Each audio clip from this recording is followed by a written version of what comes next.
কেন আমরা সাদাকাতুল ফিতর আদায় করব? দুইটি কারণে সাদাকাতুল ফিতর দিতে হয়। সাদাকাতুল ফিতর কাদের উপরে ওয়াজিব হবে? সাদাকাতুল ফিতর ওয়াজিব হওয়ার জন্য দুটো শর্ত উল্লেখ করা হয়েছে। আসসালামু আলাইকুম ওয়া রাহমাতুল্লাহি ওয়া বারাকাতুহু। প্রিয় দর্শক, রমাদান মাসে সাদাকাতুল ফিতর দেওয়া লাগে, দিতে হয়, আমরা সকলেই জানি। প্রিয় দর্শক, সাদাকাতুল ফিতর কেন দিতে হয়, কত টাকা দিবেন, কিভাবে দিবেন, সে বিষয়ে আজকে আমরা জানবো ইনশাআল্লাহ। আজকে আমাদের বিশেষজ্ঞ প্যানেলে বাংলাদেশের বিজ্ঞ 3 জন আলেম রয়েছে। এই 3 জন বিজ্ঞ আলেমের কাছ থেকে আমরা জানবো যে সাদাকাতুল ফিতর কেন দিতে হয়, কত টাকা দিতে হয়, সে বিষয়ে আজকে আমরা জানবো ইনশাআল্লাহ। প্রিয় দর্শক, চলুন আমরা একে একে তাদের বক্তব্যগুলি শুনে আসি। আমরা শুরুতেই মুফতি নোমান কাসেমির বক্তব্যটি শুনে আসি। সাদাকাতুল ফিতর কাদের উপরে ওয়াজিব হবে? হাদিসের মধ্যে আসছে আন ইবনে ওমর রাদিয়াল্লাহু তাআলা আন قال فرض رسول الله صلى الله عليه وسلم زكاة الفطر। আব্দুল্লাহ ইবনে ওমর রাদিয়াল্লাহু তাআলা আনহু থেকে আসছে যে সাদাকাতুল ফিতর আব্দ, গোলাম, কৃতদাসের উপরে ওয়াজিব, হুর, আজাদ, প্রত্যেকটা স্বাধীন মানুষের উপরে ওয়াজিব, যাকার প্রতিটি পুরুষের উপর, ওয়াল উনসা প্রতিটি নারীর উপর, সগীর ছোটর উপর, কবীর বড়ের উপর, মিনাল মুসলিমিন মুসলমানদের সকল পুরুষ নারী এবং কৃতদাস, গোলাম, মনিব, মালিক সবার উপরে সাদকাতুল ফিতর ওয়াজিব। সাদকাতুল ফিতর ওয়াজিব হওয়ার জন্য দুটো শর্ত উল্লেখ করা হয়েছে। 1 নাম্বার, সে মুসলমান হতে হবে।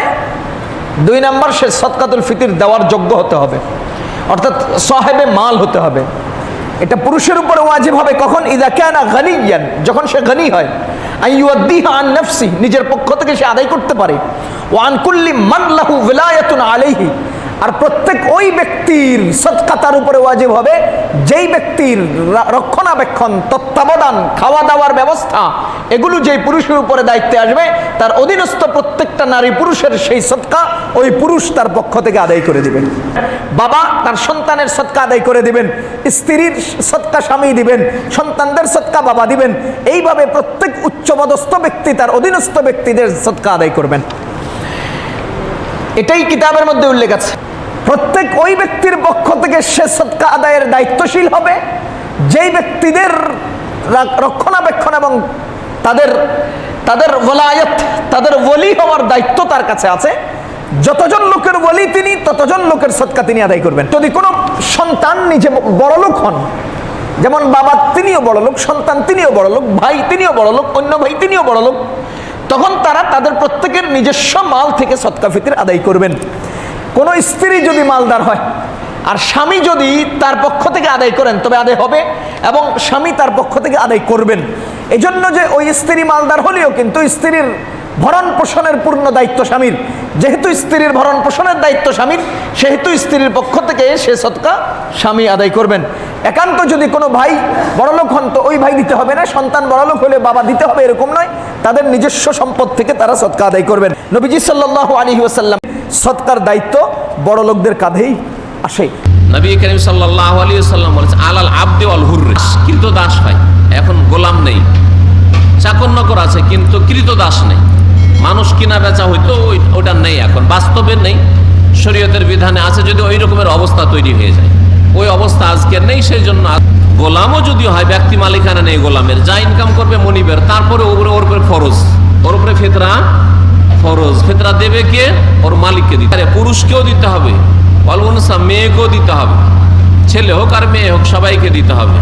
বড়রা যাদের কাছে ফিতরা দেওয়ার মতো তারা দেবে, আর যারা নাবালক তাদের অভিভাবকের ফরজ। ছেলে মেয়েরা নিজেরা দিতে পারছে না, অভাবী, আর তাদের হয়তো কিছু নেই, বাপের আছে, মায়ের আছে, তো বাপের ওপরে ফরজ। একজন মুসলিম আর একজন মুসলিমের পক্ষ থেকে ফিতরা যদি আদায় করে দেয়, আদায় হয়ে যাবে, ছোট হোক আর বড় হোক, ছোট হোক আর বড় হোক। ঈদের চাঁদ ওঠার আগে আগে জন্ম হয়েছে, তার উপর ফিতরা ফরজ। ছোট শিশু দুধ পান করে, ফিতরা ফরজ, অভিভাবক আদায় করবে তার পক্ষ থেকে। বড় হলেও তার ফরজ। মিনাল মুসলিমিন, মুসলিমদের ওপর, তাহলে ফিতরা মুসলিমদের ওপর ফরজ, অমুসলিমদের ওপর ফরজ নাই। উলামায়ে কেরামরা বলেছেন যে এটা যেহেতু মুসলিমরা আদায় করে, আর মুসলিমদের উৎসব ঈদ, কাফেররা ঈদ করে না, অমুসলিম হিন্দু ইহুদি খ্রিস্টান ঈদুল ফিতরে ঈদ করবে না, তাদের উৎসব নয়, সুতরাং মুসলিমদেরকে ফিতরা দেওয়া জায়েজ না। কেন আমরা সাদাকাতুল ফিতর আদায় করব? সুনানে আবু দাউদের একটি হাদিসে সাদাকাতুল ফিতর আদায়ের 2টি সিগনিফিকেন্স উল্লেখ করা হয়েছে। দুইটি কারণে সাদাকাতুল ফিতর দিতে হয়। আমরা রোজা রাখতে যেভাবে রোজাটা রাখার দরকার ছিল, আমরা হয়তো অনেকে সেভাবে রোজাটা রাখতে পারিনি। আমরা কেউ হয়তো মিথ্যা কথা বলে ফেলেছি, কেউ হয়তো অন্যের গীবত করে ফেলেছি। এগুলো আল্লাহ মাফ করে দিয়ে যাতে রোজাটাকে আল্লাহ তাআলা ভালোভাবে কবুল করে নেন, এজন্য তোহরাতান লিসাইম, রোজাদারদেরকে পবিত্র করবার জন্য এই সাদাকাতুল ফিতরকে ওয়াজিব করা হয়েছে। 2 নম্বর সিগনিফিকেন্স হচ্ছে মিসকিনদেরকে খাবার দেওয়ার জন্য। সাদাকাতুল ফিতরের উদ্দেশ্য হচ্ছে ঈদের দিন যাতে কোনো গরিব মিসকিন না খেয়ে না থাকে, এই জন্য সাদাকাতুল ফিতরকে ওয়াজিব করা হয়েছে। সহজ কথায় বলা যায়, ঈদ আসার আগেই অসহায়দের ঘরে ঘরে খাবার পৌঁছে দেওয়ার ইসলামী প্রজেক্টের নাম হচ্ছে সাদাকাতুল ফিতর। অর্থাৎ ঈদের দিন যাতে মানুষের ঘরে ঘরে তাদের দৌড়াতে না হয়, আবশ্যক, দিতেই হবে আপনাকে। আপনার যদি সামর্থ্য থাকে এটা আদায় করতেই হবে। এটা সাধারণ কোনো দান সাদাকা নয়, এটা সাদাকাতুল ফিতর, এটা আপনাকে আদায় করতে হবে। ফারাদা শব্দ ব্যবহার করেছেন, মানে এটা খুবই গুরুত্বপূর্ণ, এটা ওয়াজিব। রোজাদারদেরকে পবিত্র করবার জন্য এই সাদাকাতুল ফিতরকে ওয়াজিব করা হয়েছে। 2 নম্বর সিগনিফিকেন্স হচ্ছে ওয়া তু'মাতান লিল মাসাকিন, মিসকিনদেরকে খাবার দেওয়ার জন্য। সাদাকাতুল ফিতরের উদ্দেশ্য হচ্ছে ঈদের দিন যাতে কোনো গরিব মিসকিন না খেয়ে না থাকে, তাদের মুখে যেন হাসি থাকে। সহজ কথায় বলা যায়, ঈদ আসার আগেই অসহায়দের ঘরে ঘরে খাবার পৌঁছে দেওয়ার ইসলামী প্রজেক্টের নাম হচ্ছে সাদাকাতুল ফিতর। আল্লাহর হাবিব সাল্লাল্লাহু আলাইহি ওয়াসাল্লাম বলেছেন, মুসলমানদের মধ্য থেকে সামর্থ্যবান সবার জন্য এটা ওয়াজিব। সহিহ বুখারীতে এসেছে, আব্দুল্লাহ ইবনে ওমর রাদিয়াল্লাহু তাআলা আনহু বর্ণনা করেন যে আল্লাহ রাসূল সাল্লাল্লাহু আলাইহি ওয়াসাল্লাম সাদাকাতুল ফিতরকে ওয়াজিব করেছেন আলাল আবদি ওয়াল হুররি ওয়াল যাকারি ওয়াল উনসা ওয়াস সগীরি ওয়াল কাবীরি মিনাল মুসলিমিন, অর্থাৎ মুসলমানদের মধ্যে থেকে স্বাধীন কিংবা আজাদ করা দাস কিংবা ছোট বড় নারী পুরুষ সবার উপর এটা ওয়াজিব। যারই সামর্থ্য আছে তাকে দিতে হবে। আপনার ছোট ছোট ছেলে মেয়েদের সাদাকাতুল ফিতর আদায় করলেন না, না, এমনটা করা যাবে না। সবার, আপনার ঘরে যদি 6 মাসের ছোট্ট দুধ খায় এরকম বাচ্চাও থাকে, সেই বাচ্চার পক্ষ থেকেও আপনি সাদাকাতুল ফিতর আদায় করে দিবেন। যিনি ঘরের কর্তা ব্যক্তি আছেন আপনি আদায় করবেন, বাবা আদায় করবে কিংবা বড় ভাই আদায় করে দিবে। অর্থাৎ সবার পক্ষ থেকে এটাকে আদায় করতে হয়। কখন আদায় করবেন? এটা একেবারে রমাদানে একেবারে শেষের দিকে, ঈদের 1-2 দিন আগ থেকে, অর্থাৎ এখন থেকে। ফাহিয়া সাদাকাতুম মিনাস সাদাকাত, এটা ঈদের নামাজে যাওয়ার আগে যে ব্যক্তি এই সাদাকায়ে ফিতর আদায় করবে সে ফিতরার সওয়াব পাবে, অর্থাৎ সাদাকাতুল ফিতরের যে সওয়াব, পরিপূর্ণ সওয়াব সে ইনশাআল্লাহ পাবে। ওমান আদাহা বা'দা সালাহ, আর ঈদের নামাজের পরে যদি কেউ সাদাকাতুল ফিতর আদায় করে ফাহিয়া সাদাকাতুম মিনাস সাদাকাত, এটা অন্যান্য সাধারণ চ্যারিটি বা দানের মতোই একটি দান হবে। সাদাকাতুল ফিতরের যে সিগনিফিকেন্স বা সাদাকাতুল ফিতরের যে তাৎপর্য বা সওয়াব, এটা কিন্তু তখন সে আর পাবে না। তো এই জন্য সাদাকাতুল ফিতর ঈদ আসার 1-2 দিন আগ থেকে আপনারা দান করা শুরু করতে পারেন, এবং এটা ডেডলাইন হচ্ছে ঈদের সালাত।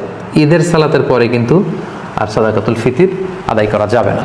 আপনি চাল দিয়ে আদায় করলে এটা ফুড আইটেমের অন্তর্ভুক্ত, সো খুব সুন্দরভাবে আপনার সাদাকাতুল ফিতর আদায় হয়ে যাবে ইনশাআল্লাহুল আজিজ।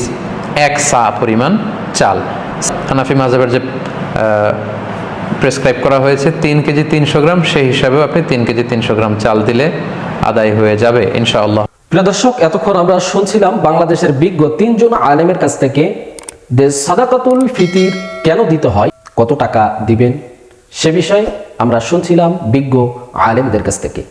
প্রিয় দর্শক, রমজান মাসে সামর্থ্যবান মুসলমানদের উপরে আল্লাহ তাআলা সাদাকাতুল ফিতর ওয়াজিব করেছেন। সাদাকাতুল ফিতর কেন দিবেন, কি জন্য দিবেন, সে বিষয়ে আমরা শুনছিলাম বিজ্ঞ আলেমদের কাছ থেকে, এবং কত টাকা দিবেন, কি পরিমাণ দিবেন, সে বিষয়ে আমরা শুনছিলাম বিজ্ঞ আলেমদের কাছ থেকে।